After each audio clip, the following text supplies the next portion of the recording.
নমস্কাৰ এটা গুৰুত্বপূৰ্ণ খবৰ লৈ অহাৰ চেষ্টা কৰিছো ঝুমুৰ বিনন্দিনীত অংশগ্ৰহণ কৰিবলৈ আহি ৬০০০ মেট্ৰিক পৰীক্ষাৰ্থী বঞ্চিত হৈছে আৰু তাৰ বিৰুদ্ধে খৰব হৈছে এবাৰ বিধায়ক অখিল গগৈ ঝুমুৰ বিনন্দিনীৰ বাবে বঞ্চিত হৈছে মেট্ৰিক পৰীক্ষাৰ্থী ৬০০০ চাহ জনগোষ্ঠীয় পৰীক্ষাৰ্থী যিসকলে মেট্ৰিক দিবলগীয়া আছিলে তেওঁলোকে গুৱাহাটী সৰুসজাইত অনুষ্ঠিত হোৱা ঝুমুৰ বিনন্দিনীৰ বাবে তেওঁলোকৰ এটা বছৰ পিছুৱাই গৈছে আৰু তাকে লৈ এতিয়া অখিল গগৈ খৰব হৈ উঠিছে অখিল গগৈৰ তৰফৰ পৰা কোৱা হৈছে যে মুখ্যমন্ত্ৰী গৰাকীয়ে ৰাজহুৱা বিবৃতি দিব লাগে এই সন্দৰ্ভত আৰু দ্বিতীয়তে তেওঁ এটা কথা কৈছে অখিল গগৈয়ে তেওঁ কৈছে যে তেওঁলোকৰ বাবে যি ৬০০০ মেট্ৰিক পৰীক্ষাৰ্থী যদি সঁচাকে বঞ্চিত হ'ল এটা বছৰ যদি পিছুৱাই গ'ল তেনে তেওঁলোকৰ বাবে বিশেষ পৰীক্ষা অনুষ্ঠিত কৰাৰ বাবে দাবী জনাইছে বিধায়ক গৰাকীয়ে ঝুমুৰ বিনন্দিনীৰ বাবে বঞ্চিত হৈছে ৬০০০ মেট্ৰিক পৰীক্ষাৰ্থী এটা ভয়ংকৰ তথ্য ক্ষোভিত হৈ পৰিছে এইবাৰ বিধায়ক অখিল গগৈ বিধানসভাৰ বাজেট অধিৱেশনৰ দিনটোতে বাহিৰত সংবাদ মাধ্যমৰ আগত তেওঁ মন্তব্য প্ৰদান কৰিছে ছাত্ৰ সংগঠনসমূহক তদন্তৰ আহ্বান জনাইছে পৰ্যালোচনাৰ আহ্বান জনাইছে বঞ্চিত পৰীক্ষাৰ্থীৰ বাবে বিশেষ পৰীক্ষা অনুষ্ঠিত কৰাৰ দাবী উত্থাপন কৰিছে বিধায়ক গৰাকীয়ে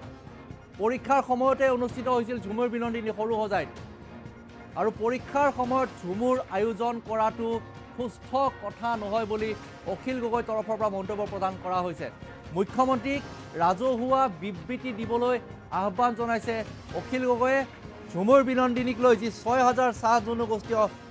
ছাত্ৰ ছাত্ৰী আছে তেওঁলোকে মেট্ৰিক পৰীক্ষাৰ পৰা বঞ্চিত হৈছে তেওঁলোকৰ শৈক্ষিক জীৱন এটা বছৰ পিছুৱাই গ'ল আৰু সেইবাবে সেইসকলৰ বাবে বিশেষভাৱে পৰীক্ষা অনুষ্ঠিত কৰাৰ দাবী জনাইছে আৰু অখিল গগৈয়ে ছাত্ৰ সংগঠনসমূহক যি বামপন্থী ছাত্ৰ সংগঠন আছে তেওঁলোকক পৰ্যালোচনা কৰা এই বিষয়টোৰ ওপৰত বিবেচনা কৰা আৰু তদন্ত কৰাৰ বাবে অখিল গগৈ আহ্বান জনাইছে যিহেতু এটা বছৰ পিছুৱাই গৈছে তেওঁলোকে আৰু সুস্থ কথা নহয় এই কাৰণে যে মেট্ৰিক পৰীক্ষা চলি থকাৰ সময়তে চৰকাৰে ঝুমুৰ বিনন্দিনীৰ অনুষ্ঠান এক বিশাল অনুষ্ঠান আয়োজন কৰিছিলে আৰু সেই সন্দৰ্ভত যেতিয়া মেট্ৰিক পৰীক্ষাৰ্থীৰ কথা আহিল তেতিয়া তথ্য লাভ কৰা হ'ল যে ৬০০০ মেট্ৰিক পৰীক্ষাৰ্থী বঞ্চিত হৈছে অৰ্থাৎ তেওঁলোকে মেট্ৰিক পৰীক্ষাত অৱতীৰ্ণ হ'বলৈ নাপালে সেই সন্দৰ্ভত মুখ্যমন্ত্ৰীগৰাকীক কি আহ্বান জনাইছে অখিল গগৈৰ মুখেৰে শুনক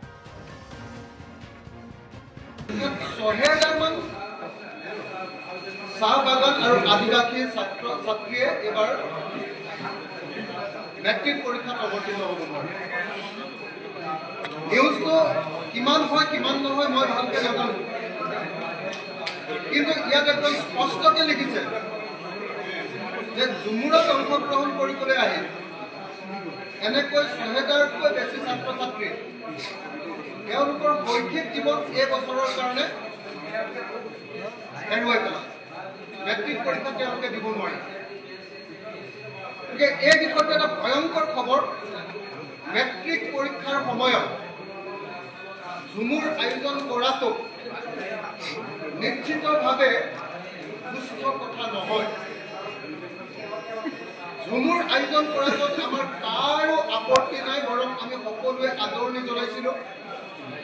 যে চাহ জনগোষ্ঠী আদিবাসীৰ নিচিনা এটা নিপীড়িত জাতিক যদি এনেকৈ এক্সপ'জাৰ দিয়ে তেতিয়াহ'লে সেইটো ভাল খবৰ কিন্তু তাৰ নামত যদি জনগোষ্ঠীটোৰ ৬০০০ ছাত্ৰীয়ে যদি মেট্ৰিক পৰীক্ষা দিব নোৱাৰিলে আৰু এটা বছৰ হেৰুৱালে তেতিয়াহ'লে এইটো কেতিয়াও মানি ল'ব নোৱাৰে গতিকে এই বিষয়টোৰ ওপৰত অসমৰ মুখ্যমন্ত্ৰী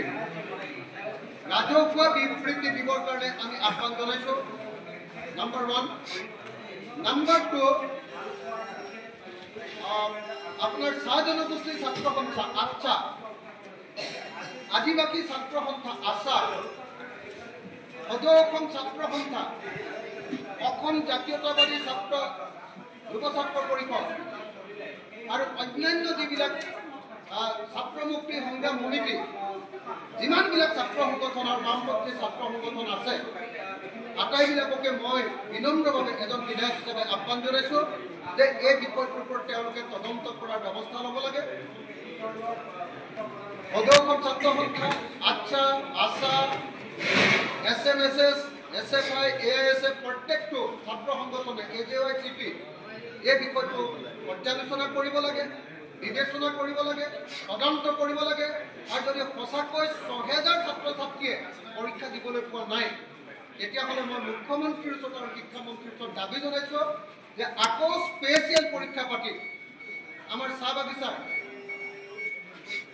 এই ছাত্ৰীসকল আৰু এই ছাত্ৰসকলক পৰীক্ষা দিয়াৰ ব্যৱস্থা কৰিব লাগে। উৎসৱৰ নামত, প্ৰধানমন্ত্ৰীক তেল লগোৱাৰ নামত যদি চাহ বাগিচাৰ ছাত্ৰ ছাত্ৰীসকলৰ ভৱিষ্যত ধ্বংস কৰি দিয়া হয়, ভোটৰ নামত আদিবাসীসকলৰ ভোট পাবৰ কাৰণে, চাহ জনগোষ্ঠীসকলৰ ভোট পাবৰ কাৰণে